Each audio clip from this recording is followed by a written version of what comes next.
Hello, everyone, and welcome to this edition of the Central Kentucky Federalist Society chapter. This is our first meeting of 2021 after a brief hiatus, and we're excited to get going again. We have a great program set forth for today.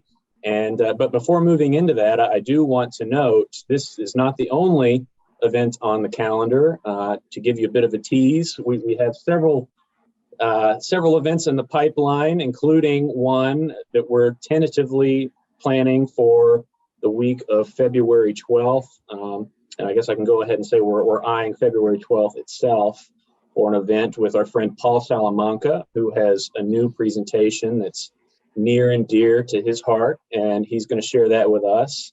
And I'd also like to add that now that it appears to the tide appears to have turned a bit on the vaccination, as Gandalf might say. We're planning on doing this in person, if at all possible, and we're ironing out those details right now. So stay tuned for more information about that. But today, for today's business, we are honored to host Attorney General Daniel Cameron and Solicitor General Chad Meredith to discuss Chad's new role and what this means and what the heck is a Solicitor General. And so I'll start by giving a little bit of background on both of them. Daniel Cameron is an Elizabethtown, Kentucky native, a graduate of John Hardin High School. He attended the University of Louisville, and following a distinguished college football career, moved on to the Louisville Brandeis School of Law. Following graduation, he completed a federal clerkship and became legal counsel for Senator Mitch McConnell, where he assisted the majority leader in a number of important legislative items, including the successful confirmation of conservative federal judges, including Supreme Court Justice Neil Gorsuch. Following his time in D.C., he came back to us in Kentucky and joined the law practice at Frost Brown Todd in Louisville and was elected as Kentucky's Attorney General in 2019. Chad Meredith is a Litchfield, Kentucky native, who earned his undergraduate degree from Washington and Lee University and his law degree from the University of Kentucky College of Law, graduating summa cum laude from both. Upon graduation from law school, Mr. Meredith completed his federal judicial clerkship with Judge John Rogers of U.S. Court of Appeals for the Sixth Circuit, and then Judge Amaltha Parr for, at the time, the U.S. District Court of the Eastern District of Kentucky. Following that experience, he has an extensive private practice background, both at Frost Brown Todd in Lexington and with the firm Ransdell and Roach PLLC, where he developed an extensive experience in appellate advocacy. Over the last few years, he has been serving in state government, first as Deputy General Counsel for Governor Matt Bevin, and since his election in 2019, as Solicitor General to Attorney General Daniel Cameron. So thank you both for joining us today to discuss this new office and what this means. So I'll let you both elaborate that on your own. But the first question, Mr. Attorney General, do we really need more generals in Kentucky? Well, mine is strictly I don't know if it's probably fair to use that term. I still like to be called by my first name, so Tom, feel free to use it. I don't know necessarily if I live up to that honorific, if you will. So I'm Daniel for this conversation, and my mom still calls me Daniel, and my wife calls me Daniel. So that suits me just fine. Good deal. Good deal. Well, can you tell us a little bit about the decision to create this office and what were the motivating factors from your end? Yeah, well, look, let me first say that I appreciate the opportunity to be with members of the Federalist Society. Obviously, having been a member and certainly have values aligned with this organization, I really do appreciate the opportunity to talk to you all today and to just share some insights into sort of our office and how the role of SG came about. I know Chad is obviously excited to be here as well, and it is exciting to hear and certainly grateful that you all are contemplating moving back into in-person meetings. We've been in sort of the midst of some really challenging times because of COVID-19. I'm grateful that we have a vaccine in place or multiple vaccines in place that allow for us to return to some level of normalcy. It's unfortunate that it's taken a while to get there, but I am glad to hear that you all, and as well as other organizations, are starting to contemplate moving back into in-person. To your question about how this office came about, Tom, I think I've shared with you and maybe others that are listening right now, and Chad certainly knows this, that really for me, I was working in Senator McConnell's office and moved back to Kentucky in June of 2017.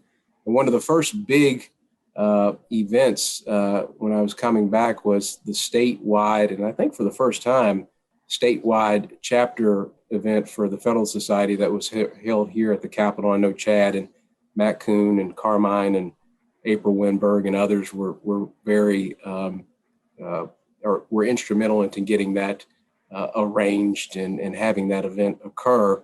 And one of the speakers at that conference-wide or statewide conference was Elbert Lind. A lot of you all will know that Elbert was the Solicitor General in West Virginia and now works at a pretty large law firm.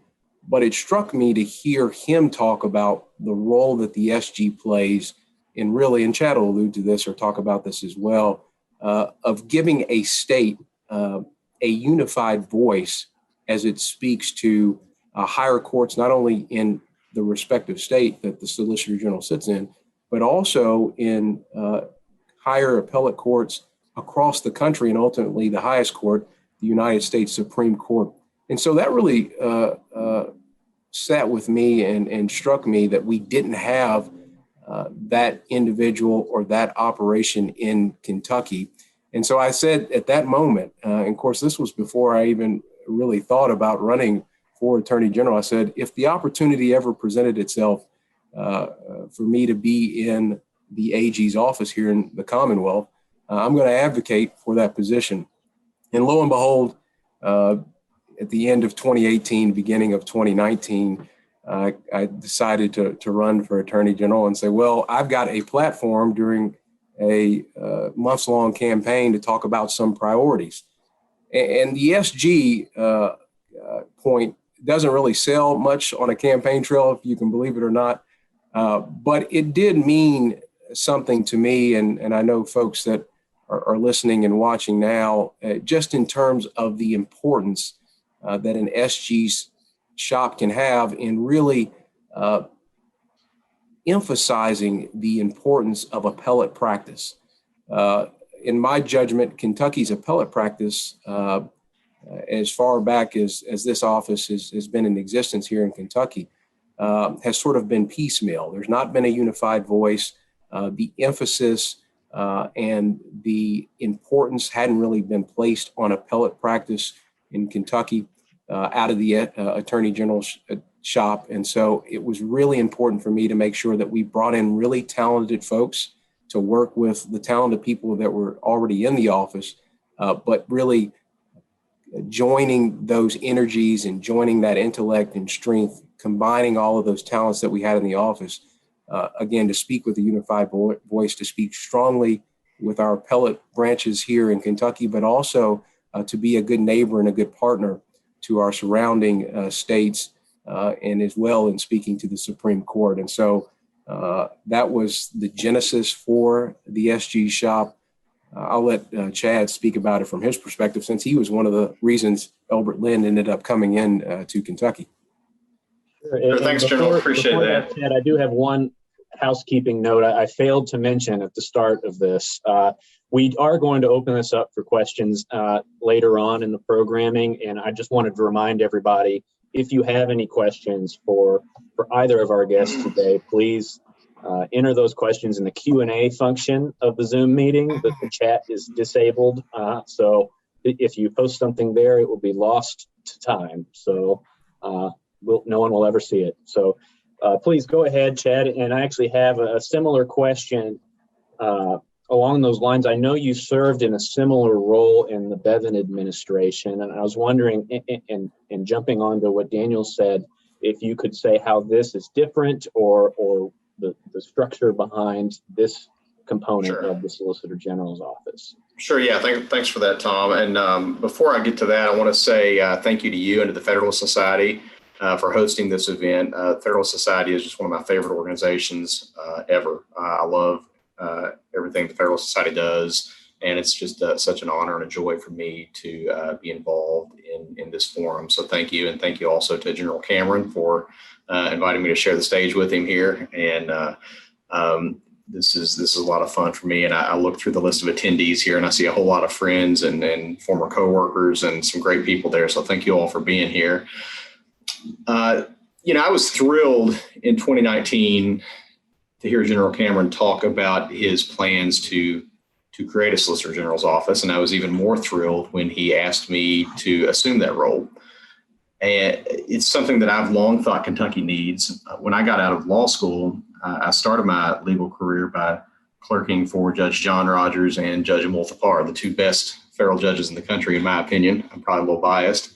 But in those roles, I got to, especially at the Sixth Circuit, I got to see advocates from other state governments around the circuit, Tennessee, Ohio, Michigan, and as well as Kentucky. And it occurred to me that in the states where they had a Solicitor General, there seemed to be kind of a unified voice speaking for that state, and some outstanding quality control. And it struck me that it was really something that Kentucky needed. And so ever since I clerked, I've long hoped that Kentucky would create this position, and General Cameron did, and I'm grateful that he did.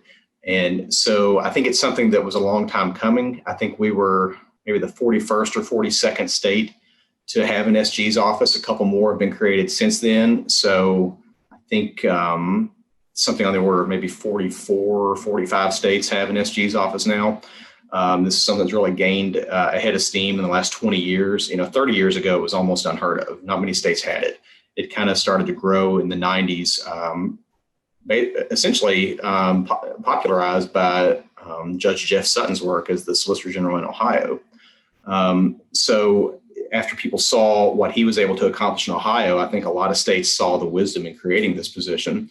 And so when I worked in the previous governor's office, we kind of wanted to implement a lot of the reasons you would have this position in that portion of the executive branch, because in Kentucky, executive branch legal representation is somewhat divided. In some states, the AG's office does all of the legal representation for every office and every division of state government. And that's not entirely true in Kentucky, because oftentimes cabinets and departments appoint their own attorneys, and they represent that cabinet and that department in litigation. So in the previous administration, we wanted to kind of bring a unifying force to all of the arguments that are being made on behalf of those executive branch agencies. We wanted to have one person who speaks for those agencies and for the executive branch in appellate matters. And why is that? Well, it's a lot of the same reasons that General Cameron wanted to create this position, because it helps to have one person who can see the whole playing field and see the big picture, who is representing your views in appellate courts. Because appellate courts, the decisions that appellate courts make often have profound impact on policy, because they can either open or foreclose avenues for policy proposals going forward. So it's helpful to have a person in those positions who can think doctrinally and think about how you want the law to develop and think about where policy might need to go in the future. So that's kind of why we created that position in the previous administration. But it's hampered to the extent that the lawyers appointed by the governor can't necessarily appear anytime the Commonwealth has an interest. What's great about the Attorney General's office, and what makes my position now really more of what I think of as a true Solicitor General's position, is the Attorney General has authority by statute for either himself or his appointees to appear in any matter in which the Commonwealth is interested. And the Attorney General gets served anytime there is a constitutional challenge to a Kentucky statute. So it gives the Attorney General a much broader platform to appear and represent the Commonwealth's interests. Okay. Well, great. A follow-up to that, Chad.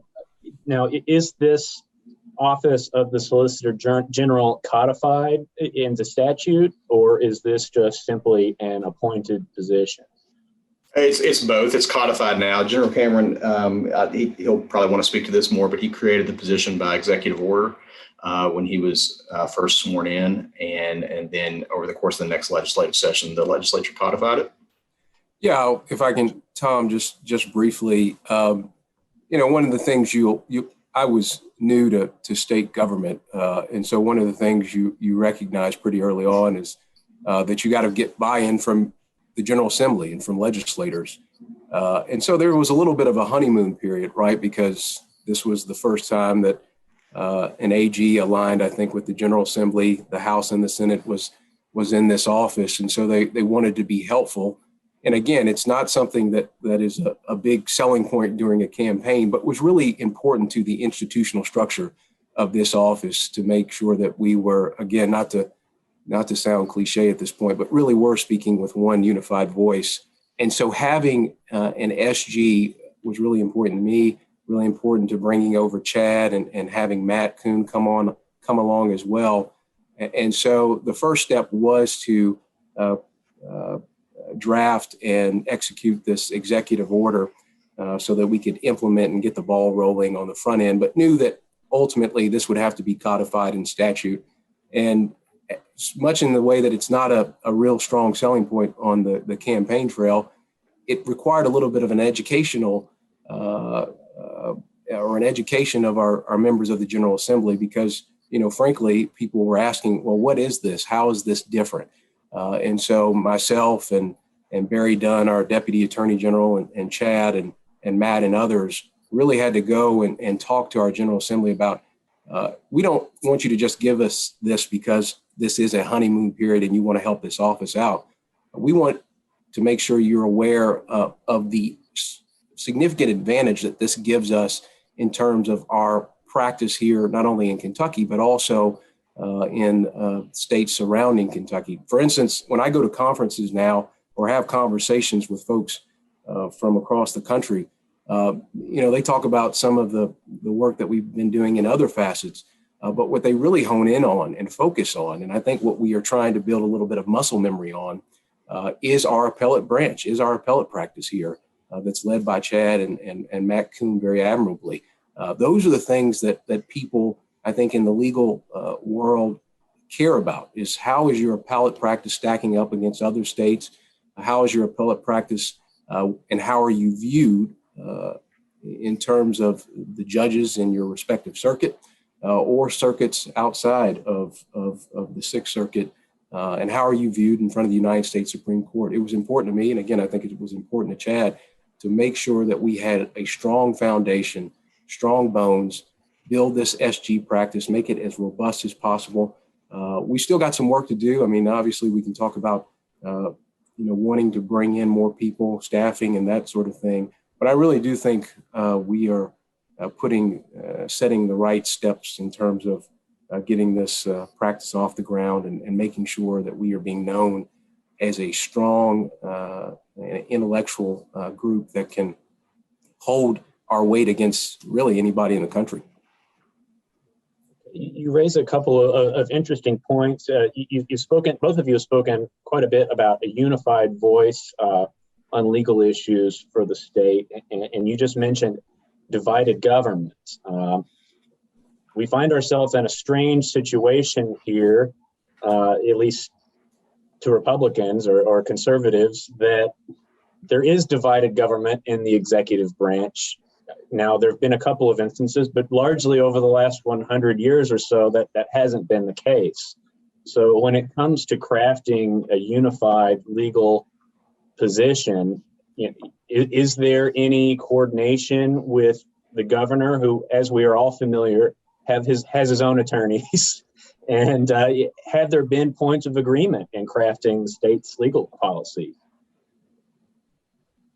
Well, I mean, there's no secret that there have been a few differences of opinion on some things that have been happening. I blame that largely on Chad. He's the one that leads us into those conversations. But I think traditionally the AG has functioned as the representative of the state in the legal capacity. I think by and large, when you get into a philosophy that is based around political affiliation, you started to see some of that friction when my predecessor, then Attorney General this year, was in this office, and you had a governor of a different political philosophy. And obviously some of that continues now. But what I have tried to, and I hope people that are watching now can respect, is that whenever we've made a decision to be involved in any sort of legal conversation, and I use the phrase legal conversation because, as litigants, I think the process itself is adversarial. So in order to dial that back, sometimes I refer to it as a conversation. But I hope people recognize that we become, or have tried to be, very deliberate in any litigation or conversation that we've gotten involved in, whether it be here in Franklin Circuit Court or whether it be in our federal district and circuit courts here in the Sixth Circuit. So these are, again, deliberate and very thorough conversations. And I imagine Chad can speak to this as well. We don't rush into anything. It's simply based on the law and our interpretation of the law. It doesn't have anything to do with our political philosophies. In fact, I think I've been hit from the right and the left because I've either moved too fast to challenge the governor, or I've moved too slow to challenge the governor. What I really do believe, and I know I see Corey Skolnick and Russell and Bill Rapasky and others know that when I set out on this journey to run for Attorney General, obviously you have to have a perspective and priorities when you run for this office. But the decisions that we make once you're in office, you cast aside sort of the political philosophies and just do what is right by the law. And whether that is looking at the KRS, our Kentucky Revised Statutes, what's passed by the General Assembly, looking at our Kentucky Constitution or our federal Constitution, that is what guides. Those are our North Stars in this office. That's what guides the decision-making process. Again, it's very deliberate, but those are the things that guide the decision-making process that comes out of this office. And Chad is aligned with that view and perspective. And yes, there is going to be friction in government. There is going to be friction based on the interpretations that you take looking at the exact same text and what that text affords, and say a governor or affords a legislature.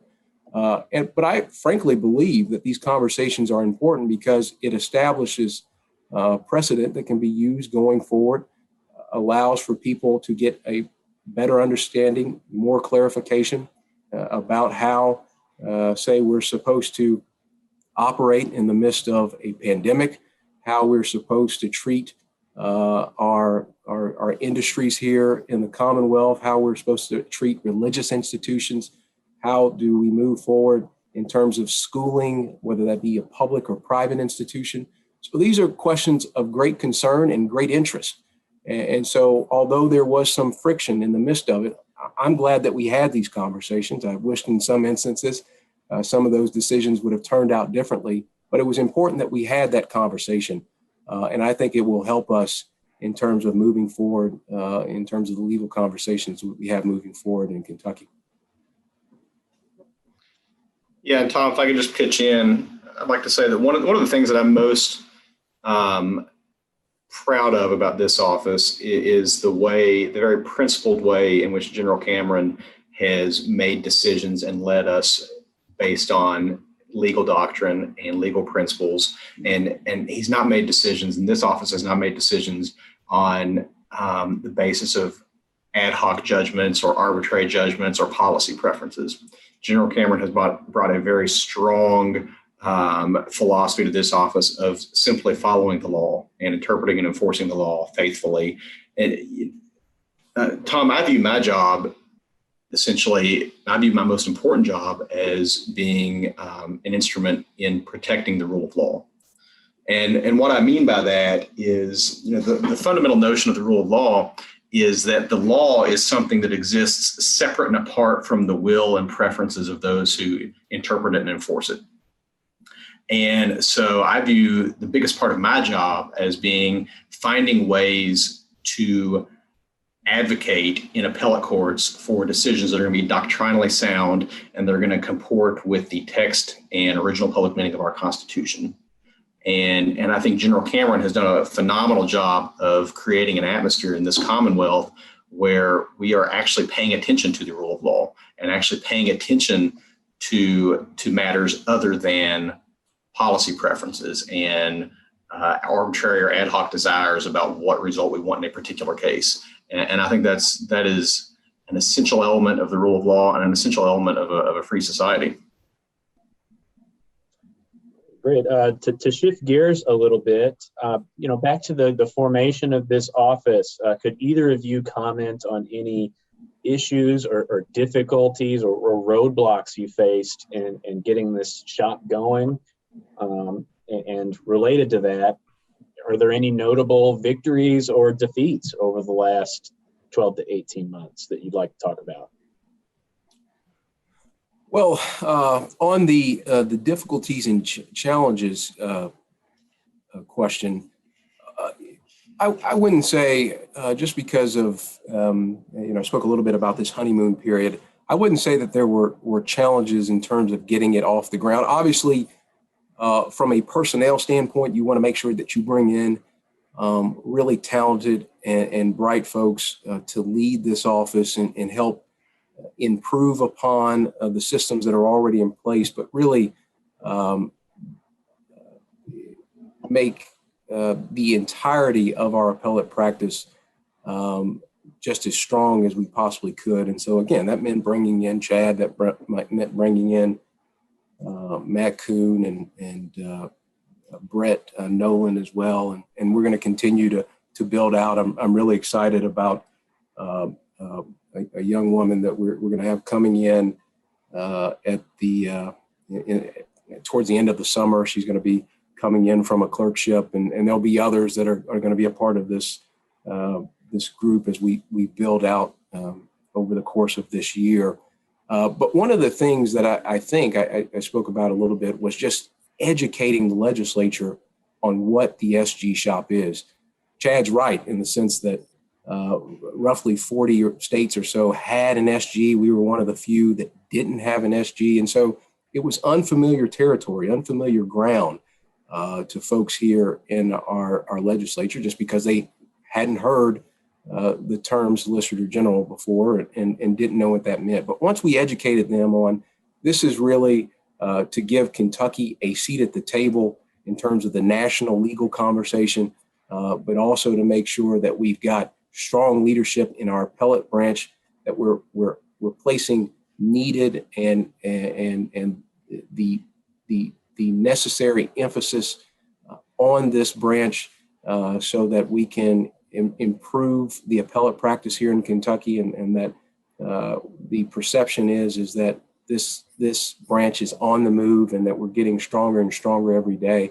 That this wasn't a power grab in any sense, that we weren't trying to expand the power or authority of the Attorney General's office, but simply wanting to codify in statute the importance of appellate practice in the Commonwealth and the importance of it to all 120 counties. And so from that standpoint, the challenge was just making sure that we were educating folks. Chad, I don't know if you want to add on that front. I cannot improve on that, General. Okay, well, I guess let's talk about Kentucky's Solicitor General's office in particular in relation to other states. Is there a particular state that you see as a model that you're aiming to replicate here in Kentucky, or the federal Solicitor General's office, or is there any type of comparison between what we do and what other states do? General, I'm happy to take this one if you'd like. Yeah, Tom, I speak frequently, almost daily, with counterparts from different states. So I'm, constantly talking to them about what they do and how they do it and what their offices look like. And there are some essential elements of an SG's office that are pretty consistent, across the country. The main one being that state SGs in every state that I'm aware of will take the helm of any significant appeal. Now, once you get beyond that, it varies a little bit. In some states, they exist only to take over the most significant appeals. They don't really get involved in more mundane matters. In some states, SGs are in charge of running all litigation, not just appellate litigation, involving constitutional matters or matters of federalism. In some states, they only run civil litigation, not criminal litigation. In some states, they also have responsibility for overseeing the office's attorney general's opinions or FOIA or open records opinions. So the duties vary from state to state. But the way we're trying to, I wouldn't say necessarily there is one state that we're using as a model. We're looking at a lot of different states, or over the last year, we've looked at a lot of different states and to see how other states have done it and what works and what doesn't work. And the way we've set up our office is essentially our SG's office is in charge of all civil and all criminal appeals in the state. So we have a division of criminal appeals with a deputy solicitor general who is in charge of that division. He has roughly 20 to 24 attorneys, assistant attorneys general underneath him, who are responsible for litigating all of the criminal appeals in the Commonwealth. And that includes habeas cases, as well as direct appeals and collateral attacks on judgments. And then we have a civil appeal division as well that is currently headed by Brett Nolan. And Jeff Cross is the criminal appeals deputy. And so anything that is on appeal involving the Commonwealth is going to be within the purview of the SG's office. Now, we might pull in people from maybe the civil trial division to help out on some branches or on some cases, because we don't necessarily have, dozens of lawyers in the SG's office like other states like Texas might have. So when the workload gets really heavy, we might pull people in to help out with discrete tasks. But in general, we have established the parameters of the office as encompassing any appeal in any civil or criminal matter. And Tom, if I may, Chad, which is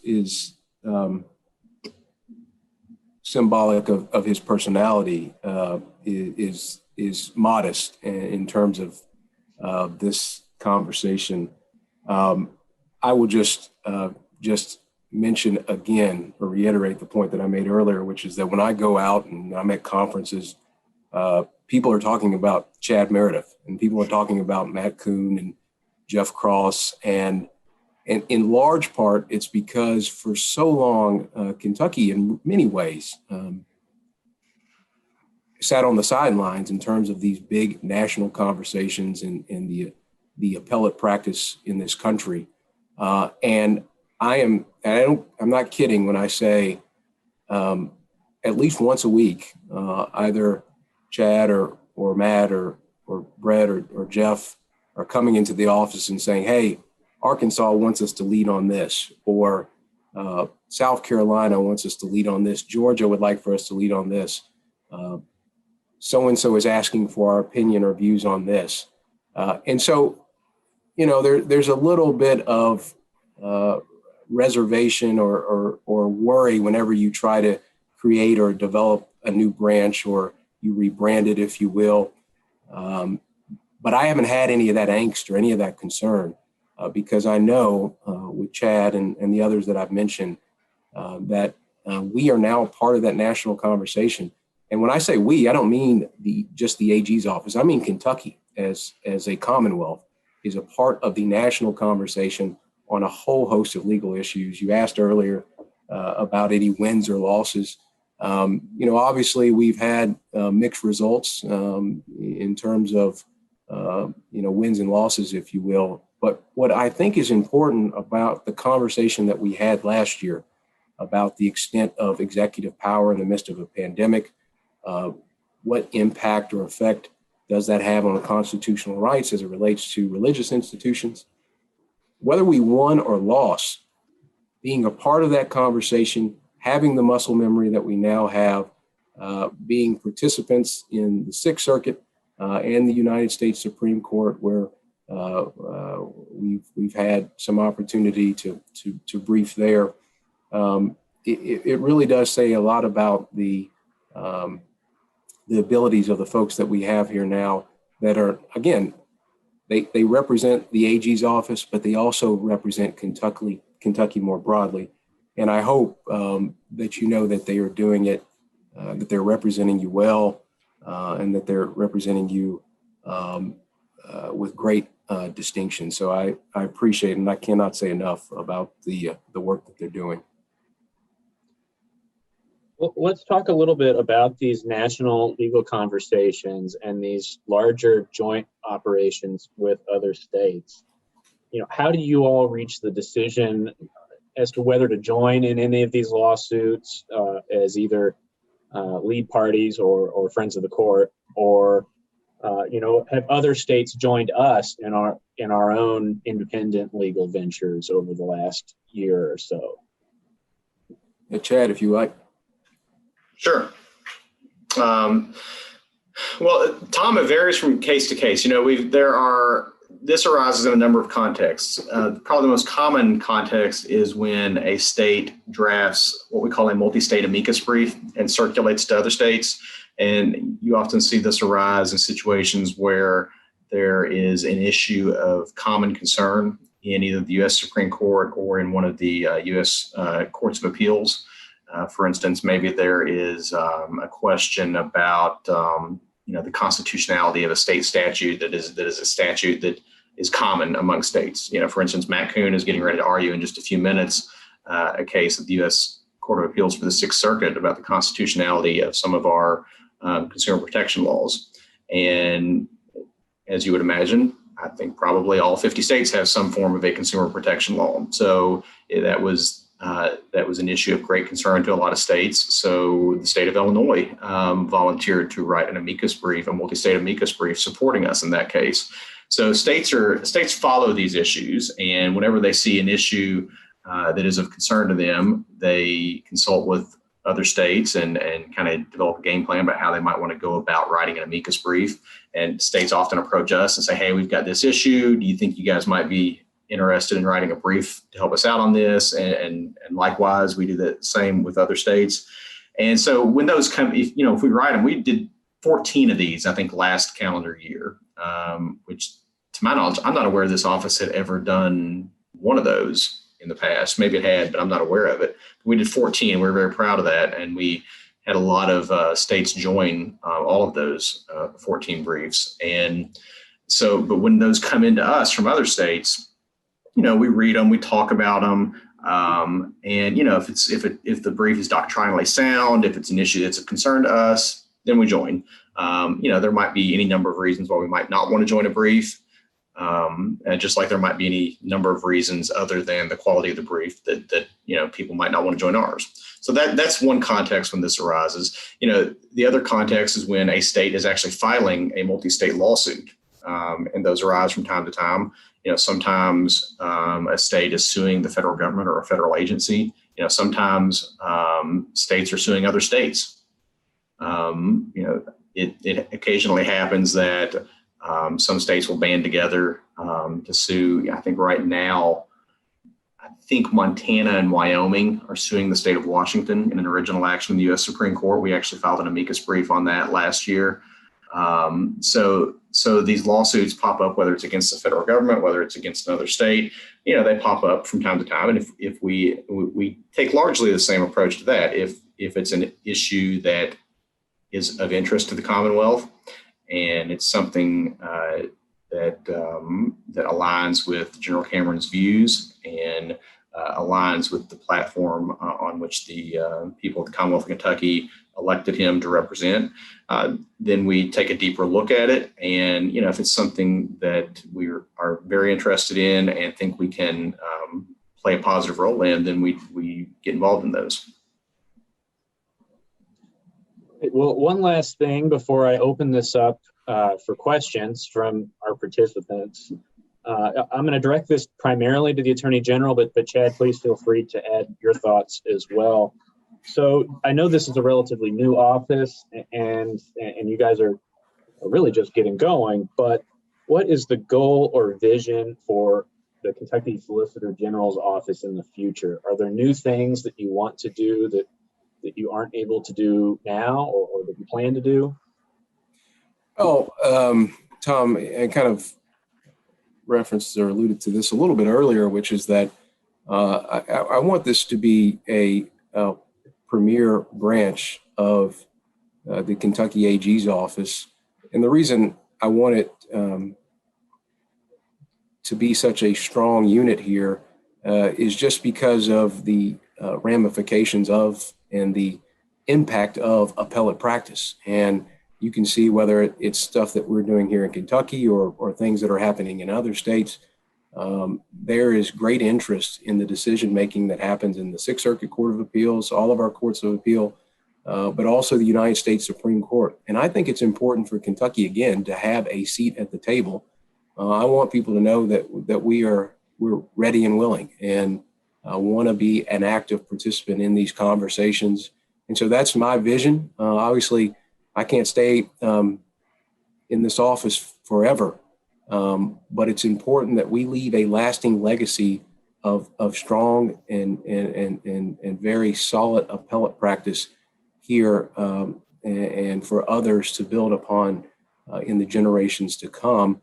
This is largely about attracting talent and building the talent that we already have internally. And I want to make sure that, folks know that it really is about building up the folks that we have here in the office. And that's why I've been grateful for Chad and Matt and Jeff and the interest that they've taken in existing folks on our team to, again, just make sure that we are doing everything we possibly can to elevate that practice. But it's also about bringing in really talented lawyers, whether they having just come out of private practice or having just found themselves leaving a clerkship.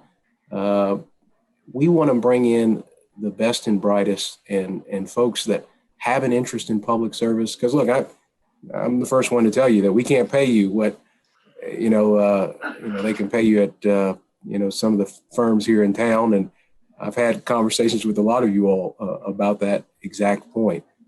But I hope that you know that we are building something special here, that we're building something that will have lasting impact. And so it's much more about making sure that there is a lasting legacy here in this office of strong appellate practice like I began. And that's largely because of making sure we have good folks like Chad and Matt and Jeff Cross and Brett, and the list goes on and on. But it is a really solid team, and I'm proud of the work they're doing. Yeah, thank you, General. I can't say it any better than that.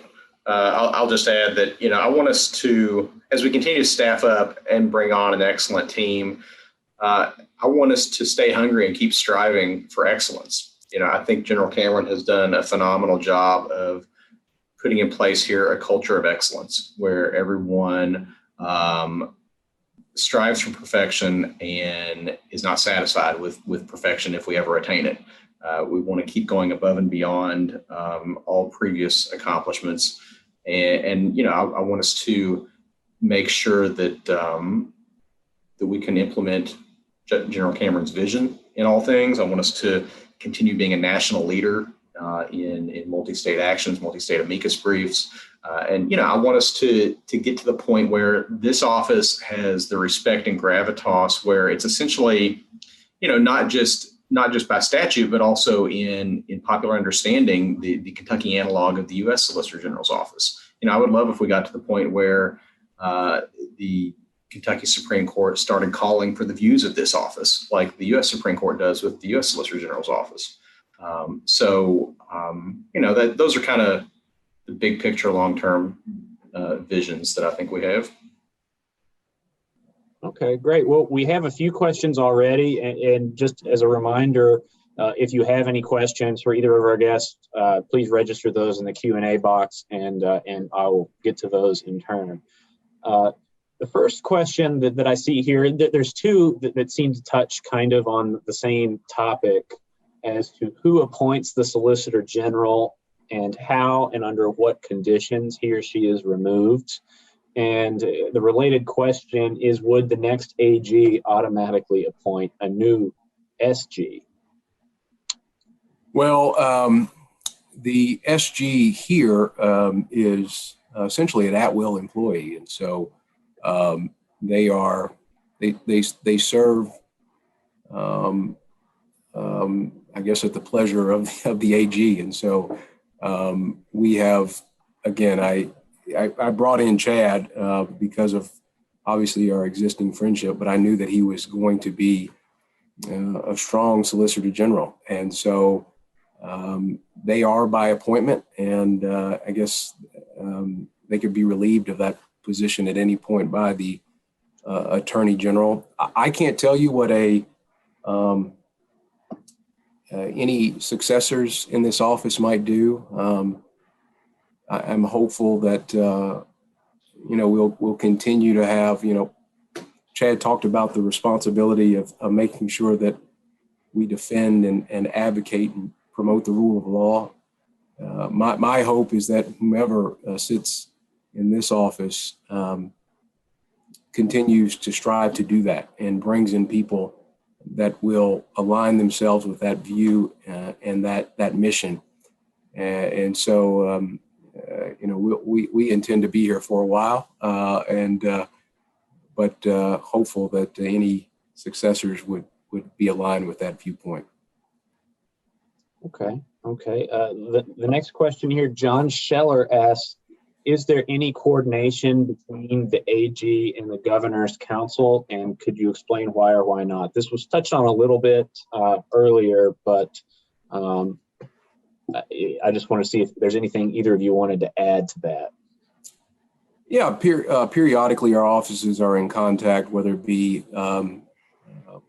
at my level with conversations with the governor or with other folks within that office. And again, we're going to have disagreements on when we look at the exact same text, and that's okay. And that's a healthy part of our system of government and how our adversarial process works in terms of litigation.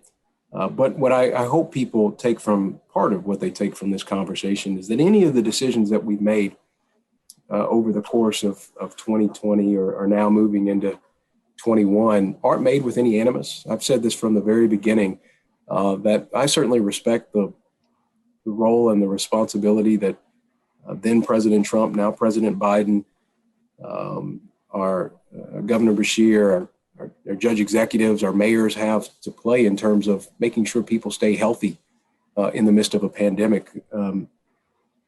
But we've got an equally important responsibility to make sure that we are respecting the constitutional rights of our citizens. And so, I'm reminded that then General Barr said at one point during the pandemic that even in the midst of a pandemic, the Constitution cannot be suspended. And I know Justice Gorsuch and others have given similar riffs on that statement. And so it's important that we strike the right balance here in Kentucky. I think we've been trying to do that over the course of 2020 and continue to want to do that in 2021. But again, I stress the point that these decisions are made with no animus. They're made deliberately. They're made based on law and in our view of that law. And we go into court and we try to argue that position, and win, lose, or draw, we come out and shake hands. And I hope that's the attitude that as we move further and further into this year that we can take on a whole host of issues in government and in policymaking. And we try to make sure that we reflect that here in this office. On a similar note, another participant asked, is it the proper role of the Attorney General's office to take sides in separation of powers disputes between the three branches? And if so, how do you determine which side to take? Well, let me, so from my perspective, and I think I hope I did a good job of articulating this during the run up to the opportunity to serve in this role, is that I firmly believe that the Attorney General should be in the responsible position of defending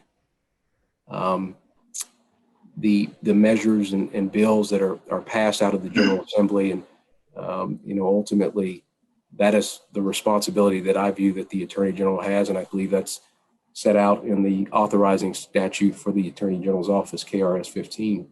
In addition to that, and I think although he's on a different side of the equation now, I think you saw this with then my predecessor, then Attorney General Beshear, is that he ultimately looks at the Constitution, he looks at our statutes, he looks at the Kentucky Constitution, and makes a determination along with his team as to whether the decisions that are made by the executive branch are wed to and align with our Constitution and our statutes.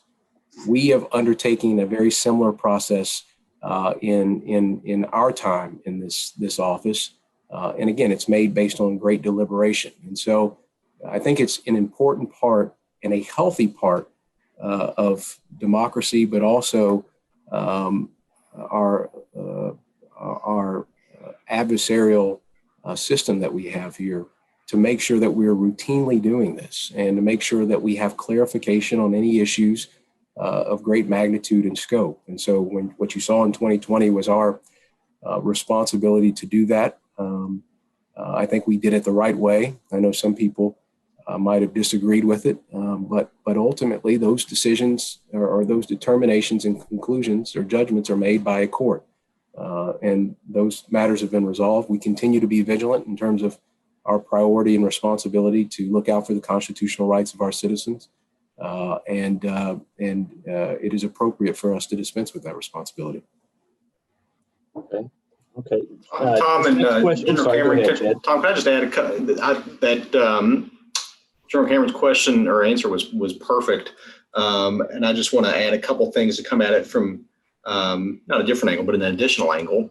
Former 10th Circuit Judge, now Professor Michael McConnell, wrote a really interesting essay on the U.S. Solicitor General's office, probably 30-something years ago. And I think a lot of what he says applies to this office as well. And he points out in that essay the importance of the SG's office in playing a role in preserving the separation of powers. And I think that is one of the key points of what this office and the AG's office does. And what I mean by that is, our highest duty of fidelity is to the Constitution. And the separation of powers in our Constitution is one of the most essential and key elements of liberty protection in that document. And so we have to stay in our constitutional lane. And what that means is it's not our job to second guess the policy decisions of policymakers. But when those policy decisions transgress a line that is pretty clear in the Constitution, it's our duty as constitutional officers who took an oath to uphold the Constitution to protect the Constitution, protect the rule of law. So, for instance, if the legislature passes a statute that General Cameron doesn't like, he doesn't really have the prerogative to take a dive on it and say, no, I don't like that law. So if somebody sues, I'm just not going to defend it. That's just not how this works. It's if you do that, then you're essentially trampling on the separation of powers. You're allowing an executive branch official to become a policymaker, and that's not our job. It's our duty, to the extent that we can do so ethically, to defend statutes and to defend policies that, when we can do so consistent with our ethical duties as attorneys. We're not policymakers, we're executive branch officials. And likewise, when it's simply our duty to protect the separation of powers when we can. Great. Yeah, I know we're running short on time, but it looks like there may be one or two questions left that I think we can tackle pretty quickly. This first one, I think probably is best directed at Chad. Brenton Craggs asks, are you considering joining any of the current lawsuits being brought by other states against the Biden administration? And if so, are there any particular ones you'd like to mention? Well, I'd like to say hello to my good friend Brenton. It's been a while since we've talked. I miss talking to you. Maybe I'll give you a call this afternoon. Thank you for that question. Without getting into specifics about any particular lawsuit, I'll just say that, consistent with what I said earlier about evaluating lawsuits that come in, states are frequently drafting complaints and considering filing them and thinking about whether certain federal actions are constitutional, whether they violate principles of federalism. And these are issues that are of central concern to states. And so we get a lot of phone calls, a lot of contacts from counterparts in other states about these issues. And when they call us, we're happy to talk to them, hear them out, and we consider those potential lawsuits, and we take them under advisement. And as those pop up, we think deeply about them. Okay, it looks like the last question here from Mason Hill asks, you mentioned staffing and attracting talent being a priority in the Solicitor General's office, but what about the other divisions of the Attorney General's office? Is that the same policy? Oh, absolutely. I mean, we are always in need of talent. And in fact, part of the request that we've made to the General Assembly is for an increase in our budget. Again, we know that we're trying to compete against some really high caliber law firms that try to attract the very same people, and understand that we'll never get to that same pay point. But we're always hopeful and optimistic that people will look at this office and see that the service to the Commonwealth and in good of the public interest is a strong selling point. But yes, I'm always looking for folks that want to come to the AG's office. So please send us your resumes, and hopefully we'll be seeing you in here soon. Great. Well, thank you both for joining us today. It's always a pleasure to host you guys for an event, and hopefully we'll see you all soon. This has been a lot of fun. Thanks, Tom. I appreciate it. And thanks, everybody, for watching. Okay. And just one final reminder before we go. Next event coming up week of April 12th, hopefully in person with our good friend Paul Salamanca. So we hope to see everybody there in person next month.